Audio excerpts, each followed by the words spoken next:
Hi everyone. So I'm trying to do a kind of a review of exam 1.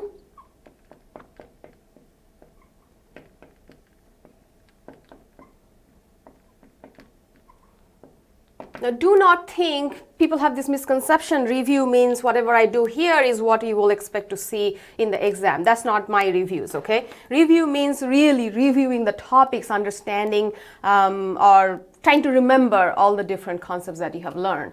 And I will really, what I want to do, because I have done all these lecture videos in detail. So you should look at those, and that will be really the review of how to solve a problem. Today I'm not going to try to show you how to solve a problem because I've done that already.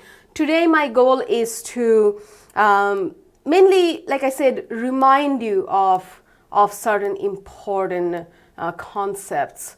And probably, since our exam 1 is all about integrations, actually reminding you of certain integrals. Okay, so first of all, the topics are, we have the substitution methods. Okay, this is actually Calc 1. You learned substitution there, but we reviewed it, and so it'll be in the test as well. And then we have by parts, right? Integration by parts. So these are the new techniques that you have learned, techniques of integrations. And then what is it? Trig integrals. And then very important one is the trig substitution. So we have a substitution before, that's a U substitution. And this one is you're substituting a trig function. Okay, and then what is the next one? A partial fraction. And finally, improper integrals. So it's not really a lot, it's just the techniques of integrations. It might look a lot, but trust me, it's not that much. And the problems are going to be really particular type, right? Do a problem on biparts, do on trig sub, do one on partial fraction, things like that. Anyway. Okay, so let's see. Let me try to think what I really want to, I don't want to forget certain integrals that I want to discuss. While I was doing my lectures, there are certain integrals I told you to almost memorize. Not almost, actually memorize it because it will be helpful. So let me remind you some of those.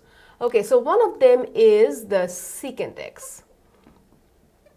If you're integrating secant x, the answer is ln absolute secant plus tangent.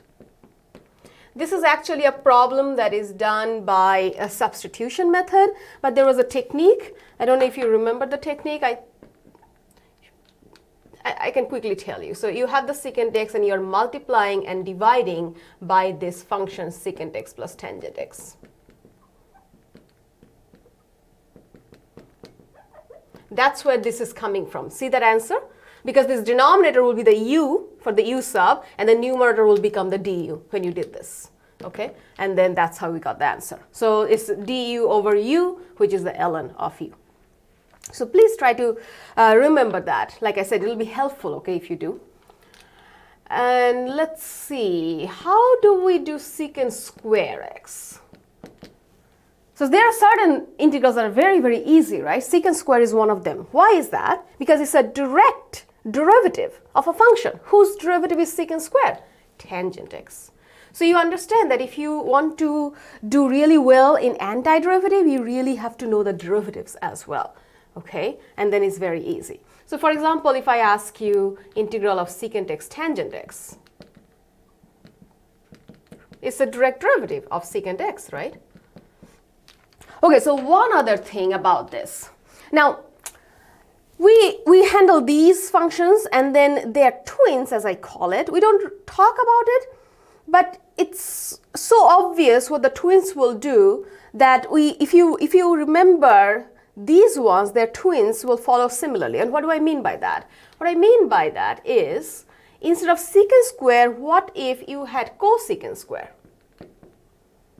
Whose derivative is cosecant square?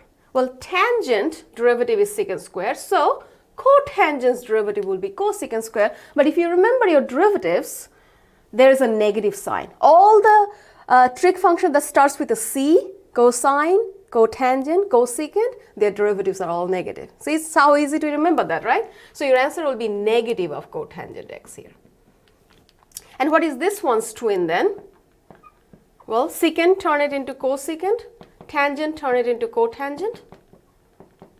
That's the function. What will be the answer? The twin of this one, secant, so cosecant, right? But negative, again, negative. So you can just remember these ones and figure out its twins. So what about the one, number one? What about the twin of that? So what if I asked you, okay, tell me what is the integral of cosecant x? The answer will be basically same thing, just the twins of them, but there is a negative sign that you have to consider, right?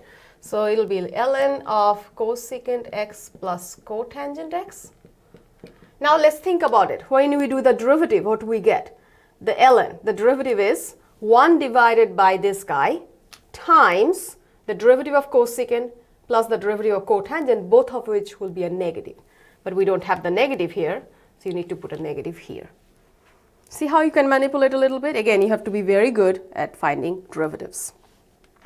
Okay, so we started with some trig functions because I want you to really memorize this one. Oh, one more before I go to the next video. The last one here is the secant. So we did secant x, secant squared, then comes secant cube x.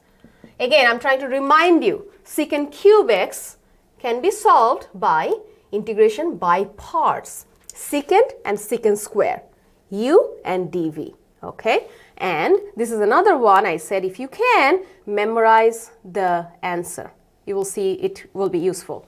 And there's a way to memorize it. It is going to be write down the derivative of secant, which is secant tangent,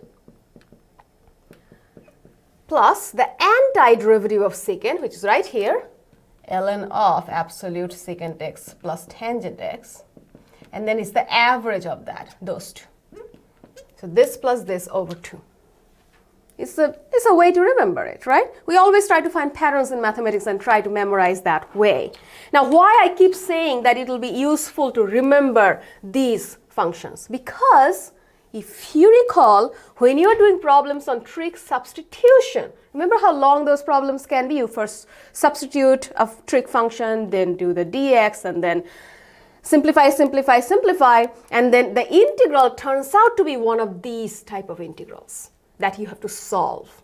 And so after doing all of that long method, when you come up with a secant cube, and you're like, okay, now I have to solve secant cube, well, instead of doing further all this work with by parts, if you know the answer, you can, that last part will be very easily, you can finish up. Okay? That's why I said the secant x and secant cube x comes up in those type of the trig sub problems. So try to memorize it. All right, I'll come back and talk about some more integrals.